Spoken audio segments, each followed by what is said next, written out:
Salut les petits curieux! Si vous n'êtes pas menuisier mais que vous voulez quand même construire votre van vous-même, vous êtes au bon endroit. Dans cette vidéo, 5 points pour vous faciliter la vie, plus un petit bonus à la fin. Alors restez jusqu'au bout.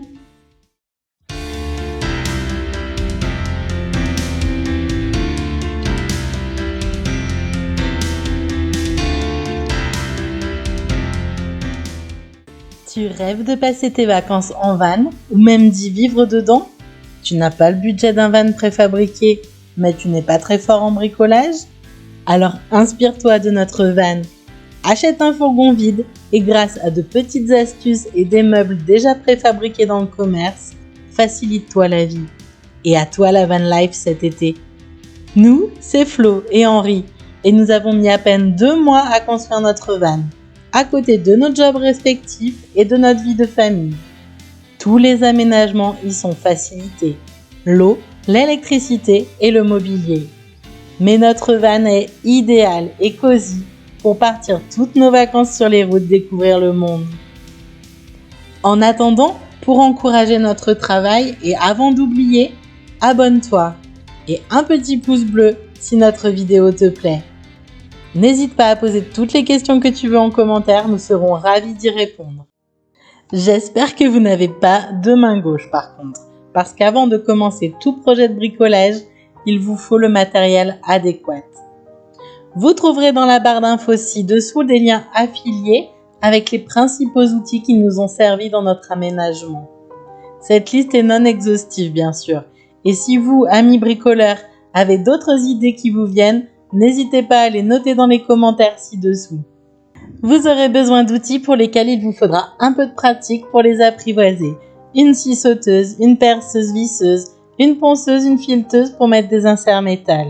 Vous aurez besoin également de vis bois et métal, d'inserts métal, de pinceaux et peintures diverses, de pistolets à colle, de Sikaflex et éventuellement un couteau à rôti. Oui, vous m'avez bien entendu. Le couteau à rôtier est idéal pour découper les matelas en mousse. Vous pourrez avoir besoin d'un niveau, d'un bon cutter, et j'en oublie sûrement. La seconde chose à faire, c'est bien sûr de prendre les mesures du vide qu'il reste dans votre fourgon. Je suis architecte, et comme tout bon architecte qui se respecte, je ne saurais que trop vous conseiller de faire un plan. Oui, un plan de ce que vous aimeriez. Au moins indiquer quel meuble serait intéressant dans votre fourgon. Vous trouverez plein d'idées sur Instagram, sur YouTube et surtout n'hésitez pas à nous demander en commentaire les plans de notre van si cela peut vous aider.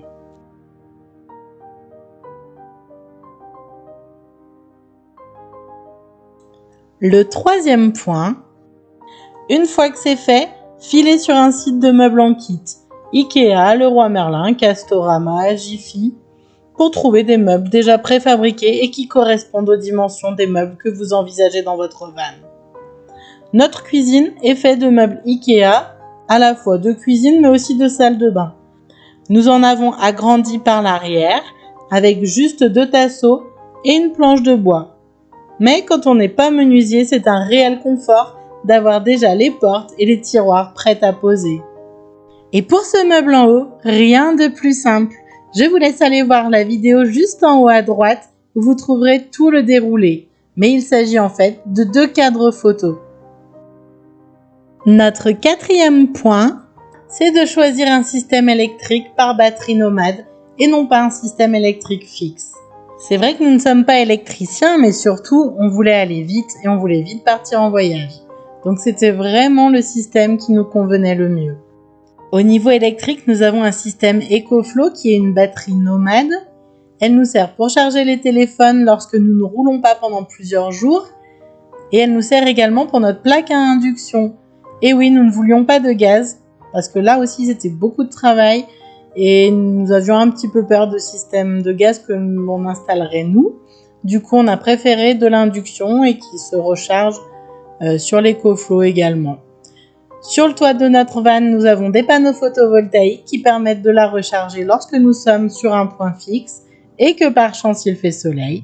Sinon, nous la rechargeons en roulant ou sur une prise classique. Le troisième point, et pas des moindres, c'est que nous n'avons pas de cuve d'eau XXL, mais que nous avons plusieurs bidons de 20 litres que l'on peut remplir facilement un peu partout. C'est vrai que c'est moins d'indépendance sans doute, mais c'est surtout beaucoup plus facile de les remplir à n'importe quel robinet que vous croisez. 6e point, et pas des moindres, le VASP. Oui, notre fourgon est bien homologué VASP, avec les différents points expliqués précédemment. Pour vous résumer, nos meubles sont des meubles en majorité IKEA, et leur poids, même s'il est sans doute un peu plus lourd que pour des meubles fabriqués maison, est passé sans problème. Pour rappel, nous avons quand même installé sur notre fourgon un toit relevable de 100 kg et une banquette double d'environ 200 kg.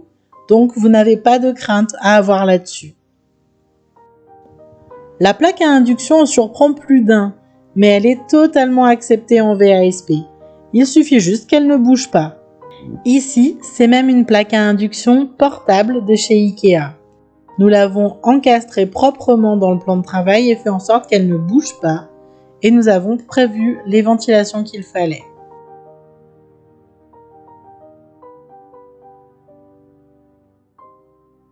Et si vous avez oublié de vous abonner, il est temps de le faire. Activez la petite cloche et n'oubliez pas de mettre un petit pouce bleu pour nous encourager. À très vite dans la prochaine vidéo.